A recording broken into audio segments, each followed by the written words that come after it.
Hi guys!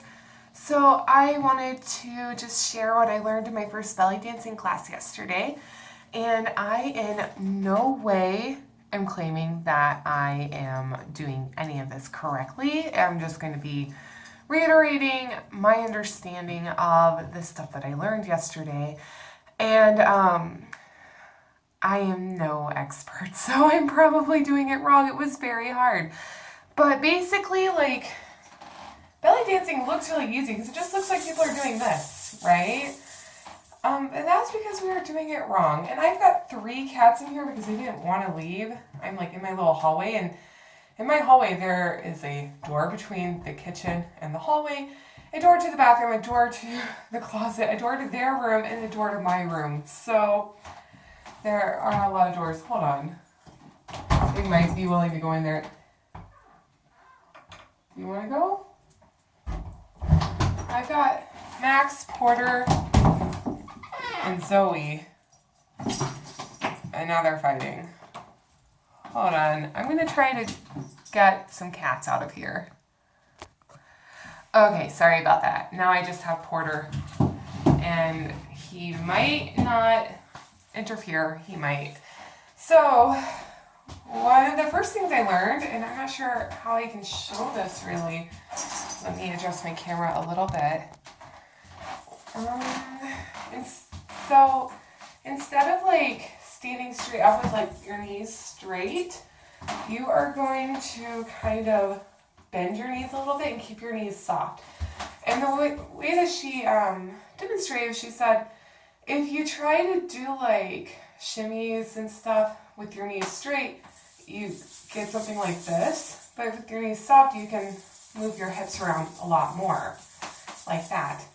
So if you have trouble getting the hip movements to look right, you just, check and make sure your knees are soft. You also want to make sure you're not leaning over. So you want to be kind of like a straight line until you get to your knees. Your knees will be bent maybe that much. And there are different types of movements. So you can go sliding, your hips sliding this way, or you can do lifting, where you're lifting them up on each side. And I think one's called a Maya, one's called an Ami. I am not positive on the terminology.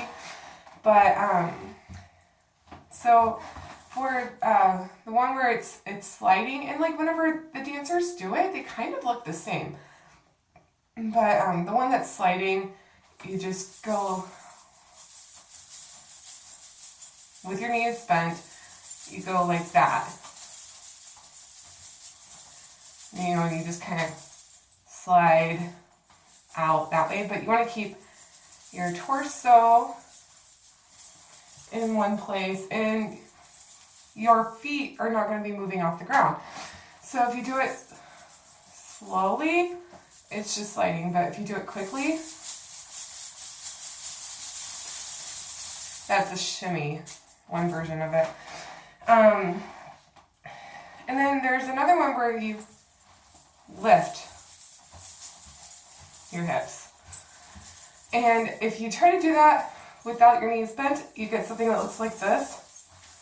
So make sure your knees are bent.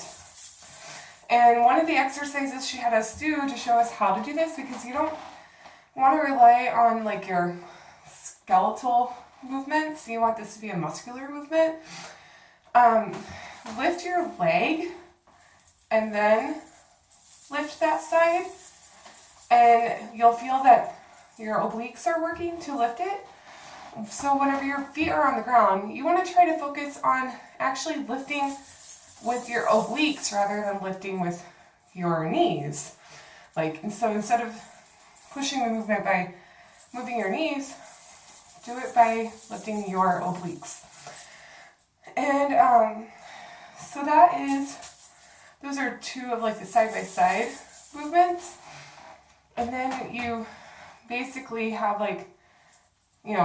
you can incorporate with going front and back. So with the one where it's a hip slide, it would be like that. If you're doing a circle. Okay, so my camera shut off because I ran out of space, but I think I was showing a circle, and so you go like this with the one where it's like sliding back and forth, and she broke it up into 4 different movements and then had us connect the dots basically. Let me adjust this so you can see a little bit more down. So you go that way, go forward, slide that way, and remember to keep your knees soft. So you're gonna connect the dots, and you want to keep like this part of your body still and try to use your obliques rather than relying on your skeleton to do this movement. And that's what's going to make this a good core workout. And then for the, I think it's the Omni where you lift up. So if you break it to do a circle like that, break it down, lift up, lift forward, lift that way, lift back. And then if you want to make it smooth, maybe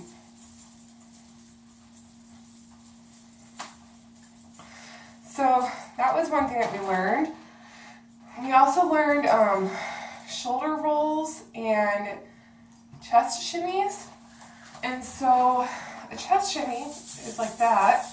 And it looks like you're like moving your chest, but you're not. You're actually moving your shoulders back and forth. So forward, back, forward, back, forward, back. And then alternating. So you can do it fast, it's a shimmy. And then a shoulder roll is like that, going either direction. And then you would go like that. The shoulder rolls and shoulder shimmy is, those are a little bit harder for me to do. And then she showed us how to do, I guess like a body roll, where you kind of go like, she said you move your chest out, you kind of lean back, and then you tuck this part of your, like your pelvis, you tuck it up. And then my battery is dying. Okay, I'm gonna have to wrap this up. So you tuck it up, and so it looks like this. But then she had us like combine a bunch of stuff, and that was really hard. Like doing everything choreographed together was really hard, but I've only had 1 class. I'm gonna cut this off now because my video is gonna shut off anyway, because my phone is down to 14%. I started at 50%, I haven't filmed that much. So I do apologize. Hopefully this was fun and entertaining and maybe informational. I did have fun with it, you know. And now I can actually use my coin belt. I don't know, can you guys tell it has skulls on it? See? And then, yeah. Okay, I will charge my phone and come back and do a gratitude vlog. Bye.